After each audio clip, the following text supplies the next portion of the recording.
Bagsak sa kamay ng batas ang top 1 most wanted person sa bayan ng Kawayan, Ilocos Sur na naharap sa kasong 3 counts of lascivious conduct. Sa bisa ng warrant of arrest, matagumpay siyang naaresto ng mga operatiba ng Kawayan Municipal Police Station bilang bahagi ng patuloy na kampanya ng PNP laban sa mga lumalabag sa karapatang pantao, lalo na sa kabataan. Police Master Sergeant Marvin J. Romero, sa report. Estado ng mga operatiba ng City of San Fernando PNP ang isang most wanted person sa barangay San Agustin, San Fernando, La Union. Kinilala ni Police Lieutenant Colonel Rogelio B. Miedes, hepe ng City of San Fernando Police Station. Ang akusado ni Alias Nardo, 49 years old, residente ng barangay Upper Banks, Barangay Puro, San Fernando, La Union.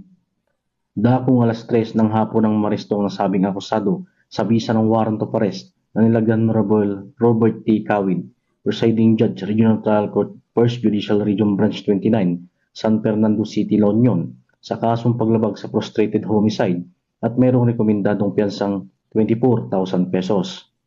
Samantala, nasa kustodiya ng City of San Fernando Police Station ang nasabing akusado para sa tamang dokumentasyon at disposisyon. Ang tagumpay ng operasyon ay bunga ng magandang pagtutulungan ng mamamayan at ng pambansang pulisya para mas lalong mapalakas ang laban sa krimen tungo sa isang mapayapa at ligtas na bagong Pilipinas.